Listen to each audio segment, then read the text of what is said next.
Hi, I'm David Moorhead, and I'm here hosting Building a Better Sefton podcast. And I am delighted that we have Mike Prendergast from the Conservative Party on to explain how the Conservatives feel that they are going to help build a better Sefton. How are you, Mike? I'm very well, thank you. Thanks for asking me to come on as well. It's a good opportunity for me to talk to you and to talk to, obviously, to your viewers and your listeners as well.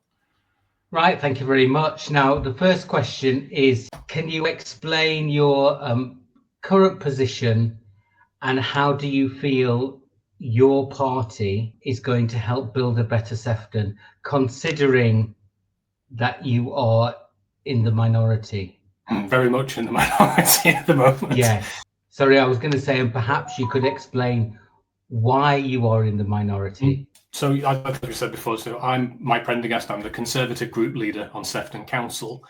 I'm a Dukes Ward councillor as well. So Dukes Ward is parts of Birkdale and around Southport town centre. In terms of what I think that we can do as a party in Sefton and what I think that Sefton should be prioritising really from a Conservative perspective, I think for me, the big thing is the waste, frankly, within the council across various departments. And there's a lot of inefficiency within the council. One of the reasons I'm a Conservative is that I believe in low taxes where possible, delivering efficient public services at as minimal cost to the taxpayer as possible, but still ensuring that the services being delivered are quality, meet the needs of those people who are receiving them, and ultimately provide value for money for the taxpayer as well. Because ultimately, all residents and businesses across Sefton were all contributing to the running of Sefton Council.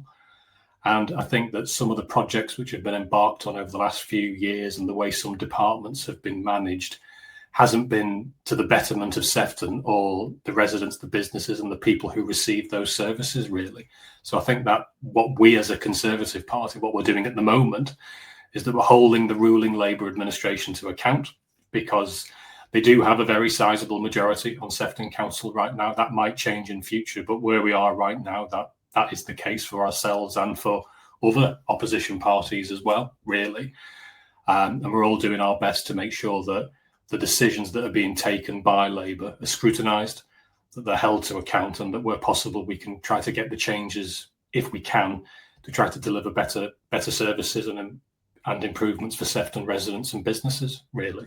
In terms of where we are as a party within Sefton, so you're right, we are a small party within Sefton. It's been that way for a while, really. I mean, and the fact is that all opposition parties, when you're talking about Sefton in comparison to the Labour group, we're all small parties, really.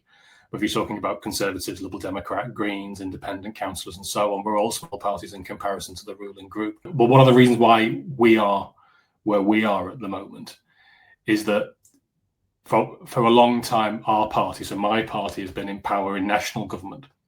And one of the things you do seem to find in local government level politics is that the party of national government tends to not do particularly well at local government level, because when people are unhappy with various policies, whatever they might be, local elections are sometimes used as a bit of a protest vote, really, to kind of send the national government a message. And that's probably what's happened over the last 12 to 13 years, really. Whilst we've been in power nationally, it sometimes means that at a local level, that we as a party aren't as successful as we'd like to be, really.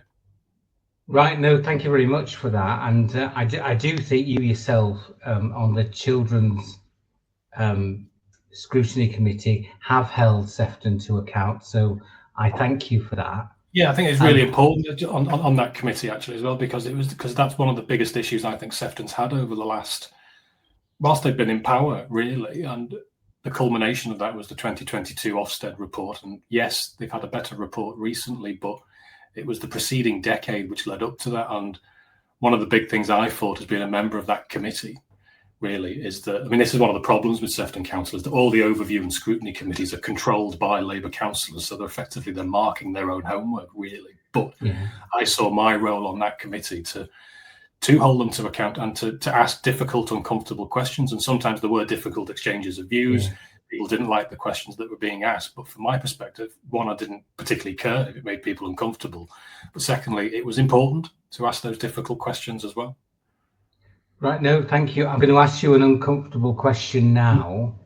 The Conservative Party seems to have, in my opinion, seems to have undergone a change from the days of Margaret Thatcher to the days of Boris Johnson and beyond. And with all modern politics now, it seems quite hard to define what the Conservative Party and other parties are and where the actual members stand. Yeah. So I think that's. I mean, to be honest with me, that's not an uncomfortable question. That's right. That's a very pertinent, relevant question, I think, to what's going on with the Conservative Party at the moment. Because I think one of the reasons, and there's lots of reasons why the general election last year went the way it did, but I think from my perspective, one of the reasons that we ended up where we did is that we'd become almost that certain people within the party, certain members of the party, certain people operating within the party kind of forgotten what the Conservative Party was about, really, that we were to a degree trying to be all things to all men. And really, to me, I'm a member of the Conservative Party because I believe in low taxes, small state, empowering people to help themselves, really, rather than being dependent on the state to support them. And I think that fundamentally is why lots of people have supported the Conservative Party in the past and will support us again in future. But I think right now there is a getting back to that kind of message, really, about what being a Conservative means and getting that out to the wider public.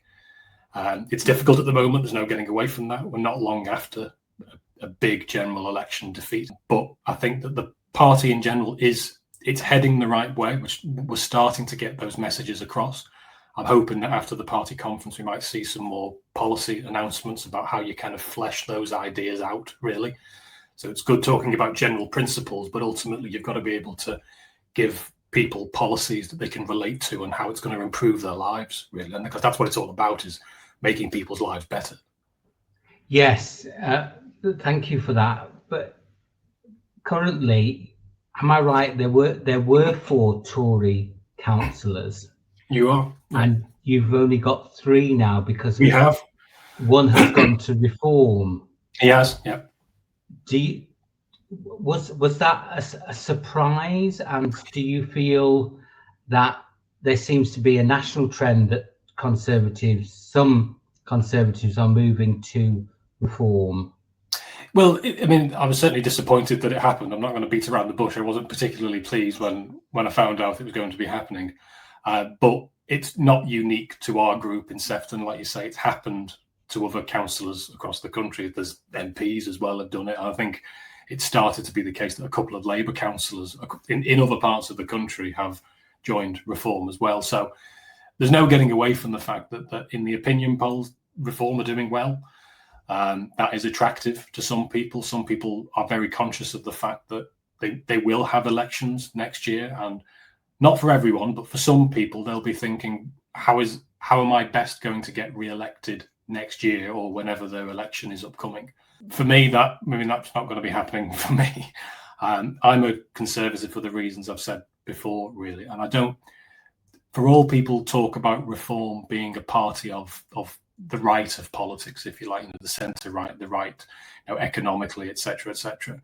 To me, I don't actually know what they stand for, other than wanting to get Nigel Farage elected.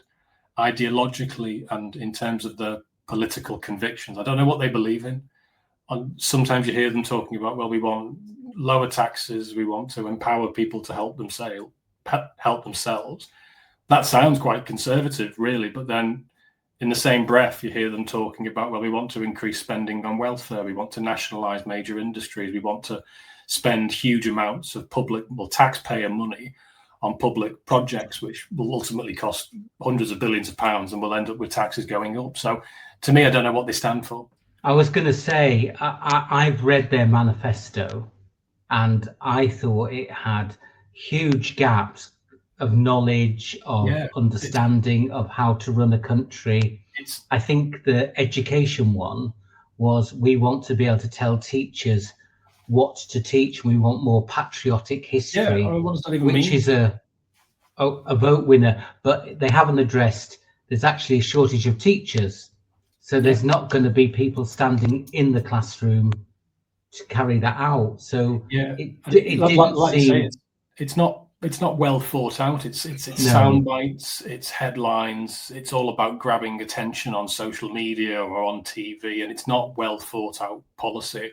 And clearly there's a market for that, because they're doing quite well in the opinion polls. But I do think longer term, people will start to ask questions about, well, how are you going to achieve these things that you've talked about?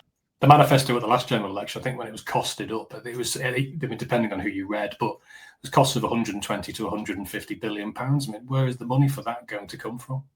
Yeah, I mean that's the shocking thing, that it is ill thought out. It isn't well researched. And I think the general election kind of shown this as well. And it's still that this feeling's still here. There's still a lot of frustration in general with politicians, and I personally think it kind of follows on from COVID, really, where as a nation we had to spend huge sums of money supporting people's jobs, people's businesses, people who were having to self-isolate, all that, and it was completely right that we provided that kind of support, but that has to be paid for, and there doesn't seem to be an acceptance yet, I don't think, that in order to pay for that, you've got to rein in public spending, because that level of borrowing over a relatively short space of time, effectively we maxed out the country's credit card to get ourselves through COVID, so you've got to repay that, and that means cutting spending, and that means difficult decisions have to be taken. And I think when Rishi Sunak was PM, they started having those difficult conversations, but by then the mood of the general public was, I mean, they didn't really want to listen to that at that time, I think, and they just wanted to change of government, and that's what was delivered at the general election. Whether you think that was right or wrong or not, is depends on your political persuasion, really. But I think there's a general frustration with politicians that over the last few years, living standards haven't really gone up a great deal. Inflation's been high. Yeah. As a nation, we've borrowed a lot of money. And all of these things put together, ultimately people vote how they feel economically. So if you don't feel well off, if you don't feel that you're better now than you were a few years ago with whichever political party is in charge, you're going to vote for an alternative. And at the moment, because of the kind of the sound bites and the headlines they're generating, Reform do offer something different to a degree, because they're a new party. And that's why people might, in the local elections next year, they might do okay nationally. They might do okay in Wales and Scotland. It's a long way off. We don't know yet. And a lot can happen between now and then. But I think there's a general sense of frustration. And I do feel that some of the people who are voting for Reform aren't necessarily voting for Reform because they're really passionate supporters of the party and what they stand for. It's more to do with a general sense of frustration, really, that other political parties and other mainstream politicians haven't been able to deal with some of the issues that they might and should have dealt with, perhaps. Right. No, I think you sum it up, that I don't think the Reform votes are for reform. They're for change. They're for frustration. Therefore, I want a better life. I might as well give someone else a chance. There were many Conservative prime ministers during the last government. Too many. Right. Could I ask why you thought there were too many, and who do you think did the better job? I think that there was obviously some internal party division, wasn't there, over various things. So obviously Boris Johnson. I mean, if you go back over the course of the full 14 years, David Cameron resigned over the result of the Brexit vote. So that's one of the changes, as he campaigned quite strongly to remain. He lost the vote, so he took what he thought was the honourable decision to resign. Then we had Theresa May. Again, she fought a general election. The result didn't go quite the way that she wanted, and so therefore there was a leadership challenge from Boris Johnson. We then had another general election, 2019, which he won quite resoundingly. And then there were the issues that kind of flowed from from COVID, really. I mean, obviously, we had Boris Johnson, Liz Truss, and then Rishi Sunak. I think that when a party is in power for 14 years, it's quite unusual to have one or two leaders to last that long, to be perfectly honest with you. So there's bound to be some change from that perspective, because it's pretty unusual to have one party in power for that length of time and only have one or two leaders anyway. There's no getting away from the fact that certainly from after Boris Johnson, then we had Liz Truss, that wasn't the Conservative Party showing its best side, really. I mean, that's probably the best way to put it, I think, from my perspective. Right. And things could have been done differently and could have been done a lot better, I think. I think Rishi Sunak, for what it's worth, I think when he got into power and started to make changes, he did bring inflation down. He was starting to announce the policies that I think would have been, I mean, our general election manifesto, I think if that had been given the opportunity to be implemented, I think as a country would be in a totally different position than where we are now economically. But from his perspective, I think that it was difficult for him to turn around what had happened previously. And by that point, because of the chopping and changing, because nobody wants to see that, and no member of the public wants to be looking at the government and the way it's being run and seeing all that change and churn and turnover, and no one's going to look at that and think, well, that's what we want to see. Divided parties, whether they're Conservative, Labour, Liberal Democrats, or whatever. Yeah. Sorry, from the outside, it looked like a civil war. Yeah, I think a lot of it is internal party strife that was spilling out, and people forgot. I think that people forgot why they were elected. Really, they were sent there by their constituents to improve their lives, to represent them, and to put the country first. That's what should have been first and foremost in everyone's mind. When anyone's making any decisions about political matters, is how does this help the country? That should be your first objective, not party political considerations. It should always be country first. And I think some people might have forgotten that. No, I totally agree. It looked like they were in it for themselves, certain individuals, and that gave quite an off-putting message about the Conservatives. I was going to ask if I bring up the Bootle Strand, because obviously Bootle is an essential part of Sefton, and the Strand has gone through several changes to adapt to modern society. Could you enlighten us with your views on that?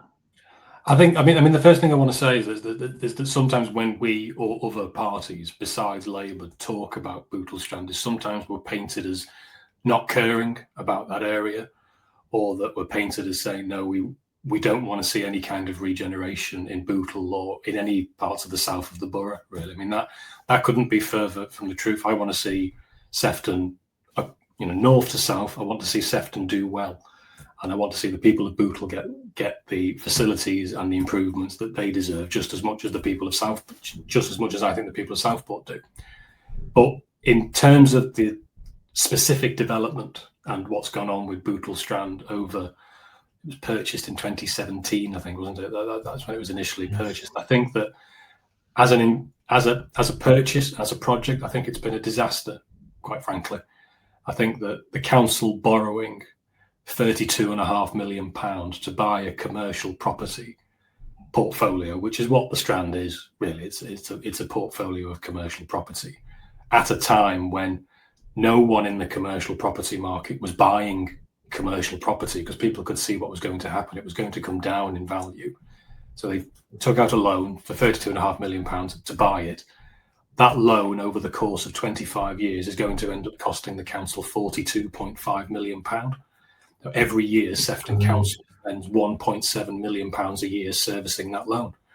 So every time your council tax goes up by the 5% that it always goes up every year, and it always has done whilst we've had a Labour-controlled administration, a significant proportion of that 5% increase is going to service a debt that wouldn't have been there. And it's lost value. The last time it was valued at under £15 million. And I just don't think it's good value for money for the taxpayer. Yeah. I think the same kind of objective could have been achieved. So if the council wanted to purchase the Strand and redevelop it and repurpose it and create a new kind of retail or commercial environment, it could have done so for a fraction of the price if they just applied some commercial acumen to the decision-making process. I genuinely think that the guys who own the Strand, who Sefton Council bought it from, probably couldn't believe their luck, to be honest with you, that they had someone willing to pay the money that Sefton Council did. I just don't think it was a sensible project.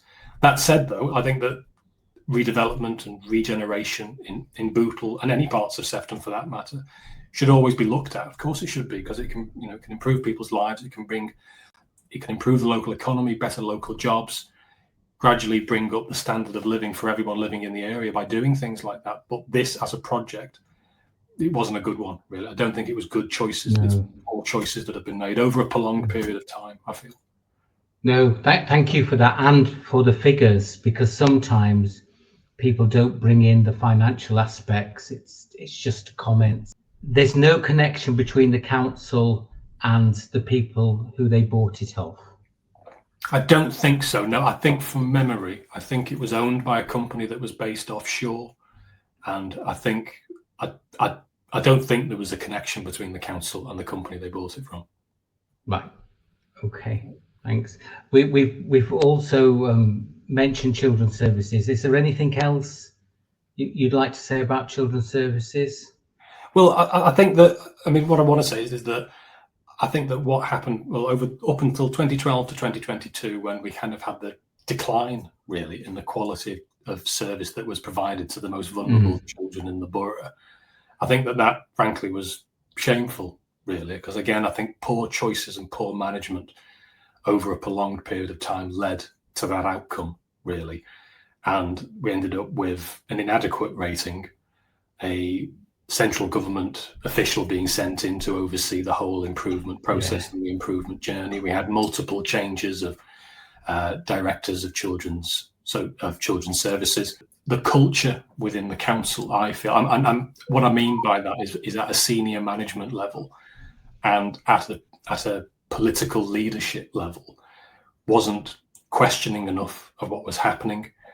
There was too much kind of not really paying attention to what was going on with the department. The recent Ofsted rating, I think, credit where credit's due. It's clearly better than it was.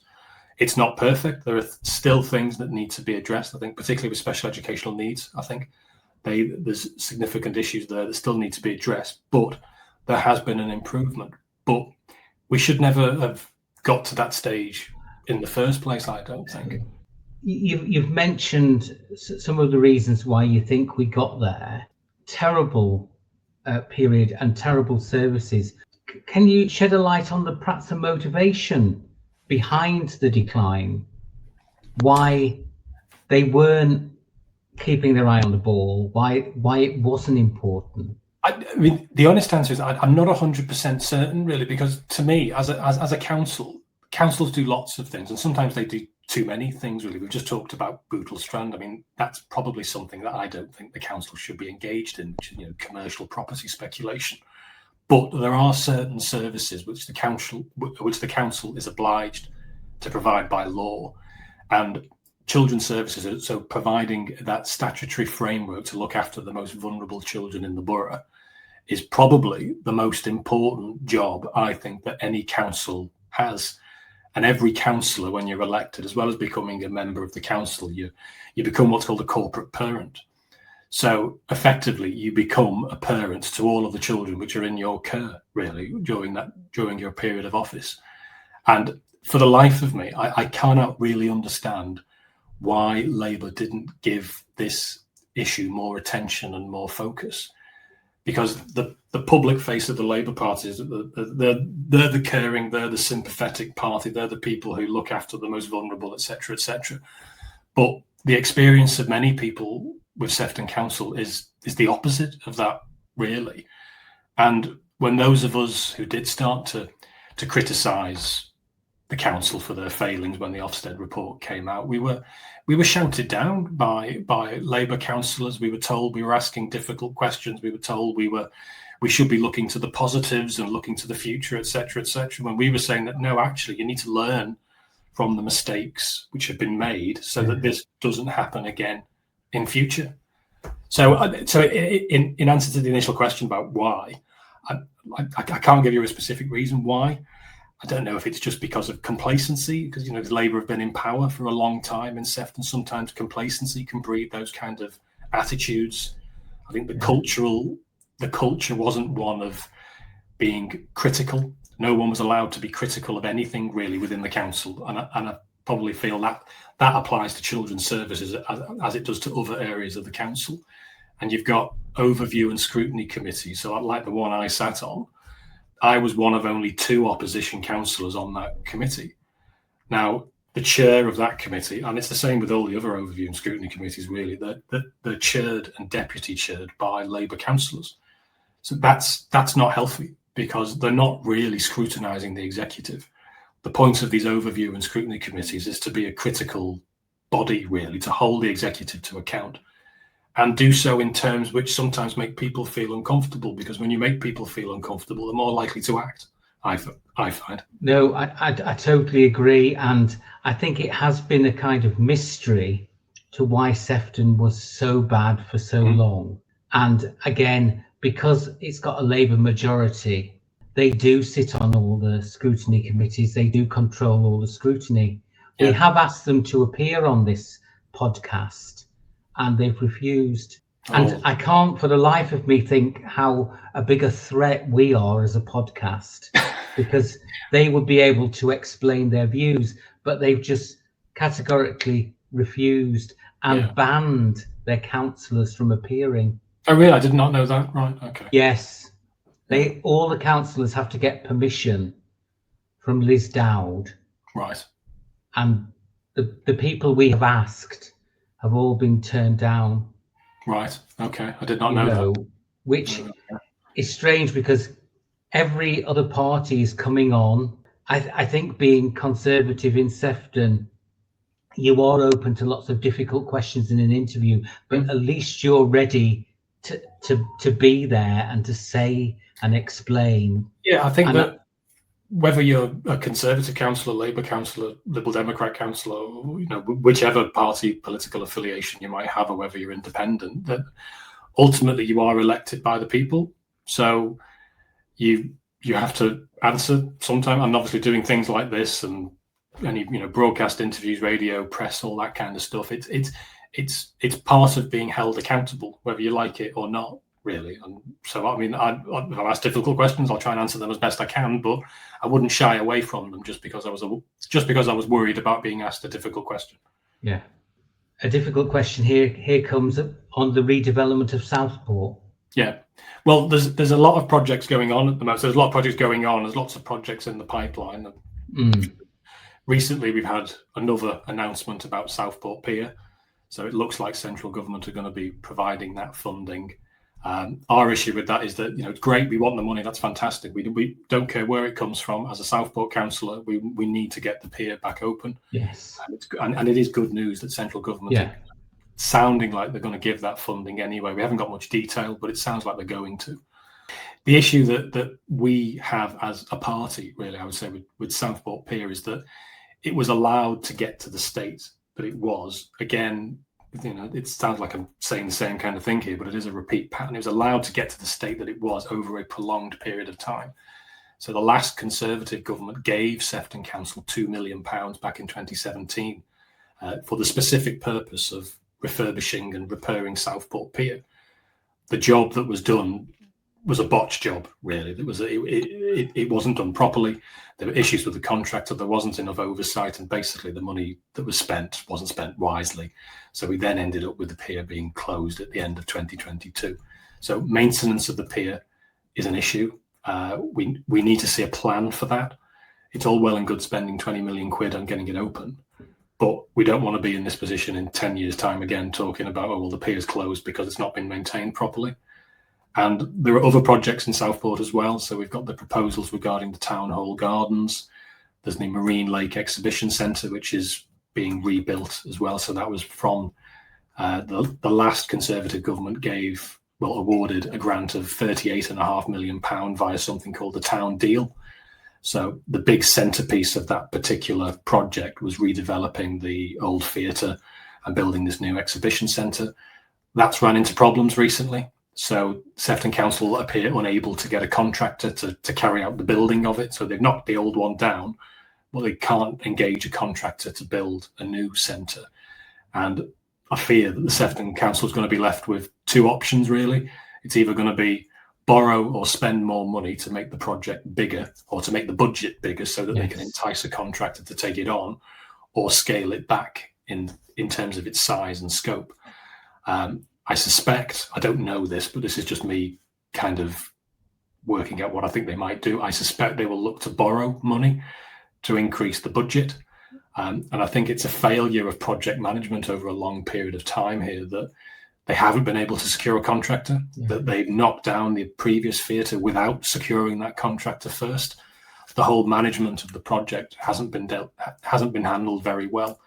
And I can understand losing one contractor, but to lose two experienced contractors who engage in these kind of large civil engineering projects on a regular basis seems to indicate to me that there's something wrong within Sefton Council rather than the contract, contractor. And who is in charge of that on Sefton Council? Well, notionally, it's the Labour Council who control it. So I mean, it's the cabinet members who are making the decisions, right? But there'll be senior officer level involvement as well. So they'll be presumably providing input to the cabinet members, but ultimately it's a decision for the leader and the cabinet really as to how this is handled. Yeah. And one of the issues we've had as opposition councillors, and not just Conservatives, I include the other opposition parties here as well, is getting any information out of Sefton Council about this project or others is really difficult. They use terms like commercial sensitivity, or we can't talk about this because we're in the middle of negotiations, etc., etc. And it makes it very difficult to hold them to account properly and to properly scrutinise what we're doing. And it means that you only find out that something's gone wrong by the press, really. Something gets published in the press, and then we, as elected councillors, find out about it through the media, just like the general public did. Oh, which isn't right, really. So, but that's the way they operate.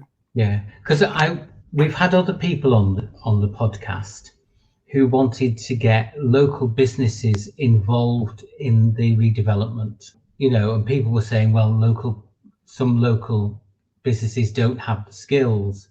But I would have thought you could have had part of the contract that you do include local businesses to work alongside and develop skills with young people, etc. Is that even on the table as a discussion? The honest answer is I don't think any councillor will know whether that's on the table or not, because the contract, because it's shrouded in commercial sensitivity, nobody knows the terms of the contract beyond the cabinet members and the parties to that contract. I would think that sounds logical. It sounds sensible that if you've got a big project going on in a town, to try to engage as many local contractors as you can, really, so that there's local engagement with it, but also so you're benefiting the local economy directly. Because if you're going to be spending this money, why not spend it with local people? I would have thought that. I was going to say, what do you think is the biggest challenge for Sefton as we move forward? I think that the biggest challenge, I think, is because everything to me comes back to the economy, really, and to a degree, Sefton is like lots of other parts of the country, is subject to what happens in Westminster in terms of whether things like national insurance are going to be increased, or there's all talk of whether VAT is going to be increased. I think that the economy is the big driver of everything. And to a degree, I think local authorities are subject to what happens nationally, and they can't do everything they might want to. But I do think that there are things that can be done to improve the local economy. I think that one of the things that we've suggested is it's a small thing, really, but I think it would help a lot of businesses in town centres, including in Southport, Formby, Maghull, Crosby, Bootle as well, really, is that there needs to be a review of the parking charges across Sefton. Because I think what we have in place at the moment is from an era where there wasn't as much online shopping. People will spend more online now. Unless you give people a reason to visit a town centre, then they're not going to do it. You've got to stop putting obstacles in their way. And the car parking charges, I think it's a small thing, really, and sounds quite parochial. But there's so many local businesses that I speak to say that the biggest and simplest change that could be introduced from a council perspective will be to introduce something like 3 hours free or something along those lines, so that people could nip into the town centre or their local shopping, their local high street, nip in, get a bite to eat, buy whatever they need to buy, and then go home. Because at the moment we're kind of putting impediments in the way of people wanting to do that, because they can go online to buy whatever they need, and if you're not giving them the incentive to go and visit a place, then they're not going to do so. And Sefton's in competition with nearby local authorities. We're in competition with Liverpool. We're in competition with Lancashire. Lots of these places offer, particularly around Christmas time, they offer discounts on parking. We don't. So we're not thinking very commercially. So that's kind of of the economy, I think. Yeah, no, I would support that completely, because I remember I live in Crosby, and I remember when it was free and then it went to parking payment, and the seafront as well. And it does change. It does. It just change habits, and it changes spending habits, etc. So I would welcome that. So I hope you keep pushing that. Oh, we will. And I think if you can get the economy growing and the economy moving, then you get more shops open, then you get more business rates, you get people moving to the area, and on that helps with council tax rates as well, council tax collection. And that all generates the money to pay for the services. So things like children's services, things like basic services like waste collection, those kind of things. If you've got the money coming in, you can deliver a better service. And if you think about things more commercially as a council, as opposed to what's been happening over the last few years, I think it would be better for everyone in Sefton, myself. No, I would agree. I was going to ask you now, what are you most proud of as a councillor that you have achieved? I think that maybe not so much what I achieved personally, but I think one of the things that made me proud to be a councillor at the time is, given what happened in Southport last year, is the way that everyone came together, really, both after the initial tragedy, everyone came together to show support and care for one another. And then after we had the riots, there was that community spirit and clean up, and the sense of unity, really, that kind of went across the whole town and the whole borough, and across the political spectrum as well, actually. So it was that kind of coming together, and how the people of Southport and Sefton showed actually that we don't want to be remembered just for that event, that actually we're a town, we're a caring town, we're a caring borough, and that there's more to Sefton, and there's more to Southport than that particular event that happened. And I think that working together is occasionally it does kind of produce benefits. So Children's A&E, trying to get that back to Southport, I think that's an example of where all the political parties are kind of singing off the same hymn sheet, really. We all want the same result. We all want to see that particular service come back to Southport so that we can have it within Sefton. And there are occasions when we do work together, and that's a good thing. I mean, what I will say as well is that I think that you can't work together on everything, because that's just not realistic. I think part of it, people sometimes complain about the adversarial nature of politics, and we're always having a go at each other and saying this. Labour says this about the Conservatives say this about Labour, and so on. That is part of the process, though, and it's by having that kind of adversarial nature, sometimes you get to work out which are the best ideas. So the best ideas kind of get worked out through debate and discussion and argument, really. And then the general public can decide, well, actually, I think this person has the best ideas, or this person over here has the best ideas. But on occasion, when we have worked together, I think it has been really good for Sefton as a borough, really, and has shown us in a good light. No, I would agree with you there. I mean, the riots were shocking. They were absolutely awful. Horrific. And people have come together to say, this is not us. We are more. We are compassionate. We are loving. And the mosque is having its open day, isn't it, soon? It is, yes, yeah. And that's a great thing as well, to make us an inclusive society. So thank you. The last question is a difficult question. We ask this just in case people are living in their own bubble, because it's very nice in your own bubble, whether you're left wing or right wing. Yeah. But what do you think is the main criticisms of why people will not vote Tory in Sefton? I think that the main criticism would be is people will say things like the previous 14 years, Liz Truss, etc., Boris Johnson. Those would be the kind of things that people would level at us as a party, if you like. And there's no getting away from the fact that the Conservative Party of the previous 14 years wasn't perfect. Of course, it wasn't. No political party is. But we made mistakes. I'm sure we'll make mistakes again in future, as every political party does, because we're people. Fundamentally, we're people. Yeah. People make mistakes. Can I ask what do you think the biggest Tory mistake was? I think that the biggest mistake that probably happened was the leadership around Liz Truss. Really, I think that was probably one of the biggest mistakes that we made as a political party. That debacle that happened, really, and when I use that word, what I'm trying to say really is that the manner, in the chaotic manner that everything seemed to come across, when people look at the government and the political party in charge, what they want to see is stability. They want to see control, direction, and that there's a sense of purpose really to what's going on. And that didn't leave our party, or my party, in a particularly good light, I don't think. And we paid a heavy price for that. And the reality is that the people are never wrong. So when there's an election result, whether you like it or you don't, the people are never wrong. Yeah.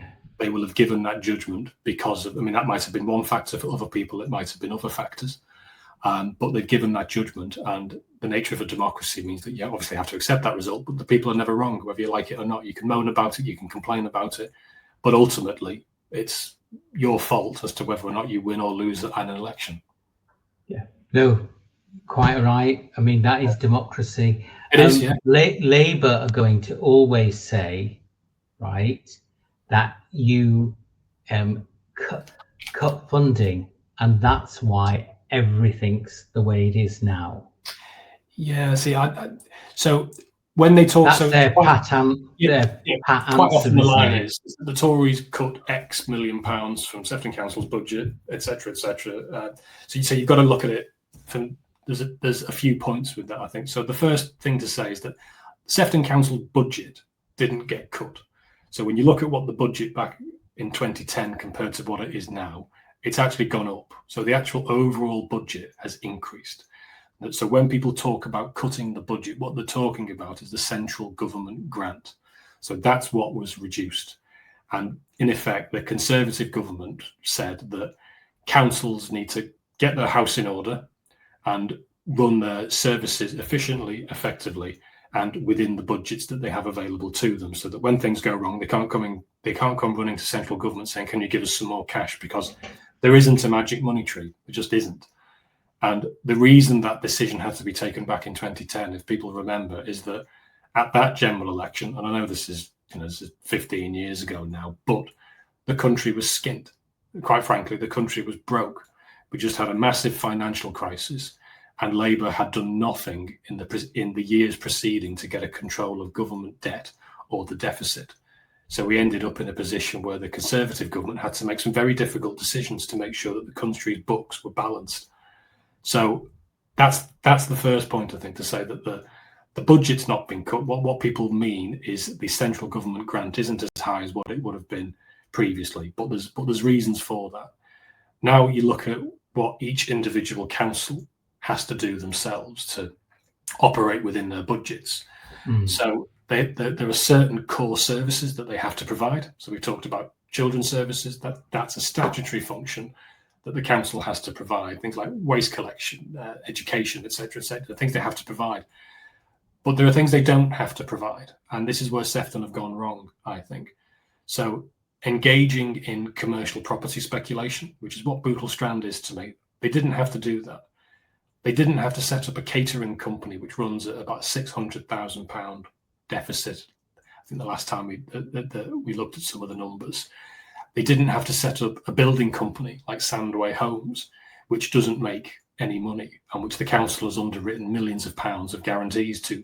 So there are decisions that have been taken by Sefton Council which they didn't have to take. So there are certain things they do have to do, so just core statutory services, but there are things they didn't have to do. And it's those things they didn't have to do which have contributed over a prolonged period of time. So we're talking since 2012 here, once Labour got control of the council. Since then, they've embarked on these projects and loss-making catering companies, a building company that doesn't make any money, commercial property speculation that they're not very good at.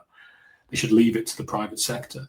And all these things add up over a period of time so that we have a council now with quite significant levels of debt. Those debts are going to go up. And it means that when you do have to suddenly spend a lot of money, so like they had to do with children's services. So I think since the Ofsted report, I think when I asked a question, it was a good few months ago, the figure was about £256 million has been spent since the inadequate Ofsted report. That means it puts pressure on other parts of the budget because you've spent money on frivolous projects elsewhere. Right. So there are reasons why Sefton Council's finances aren't as good as they could be. To simply say it's all the fault of the Conservatives just kind of abdicates any responsibility that Labour have had since 2012. If that's what they genuinely think, they're basically saying that they may as well not have been in charge, frankly, because there's nothing they could have done to change things, which isn't true. Right, no. And if or when they come on the podcast, maybe they will. Now I've been on, maybe they will. Yes, because they do need to explain and to be transparent.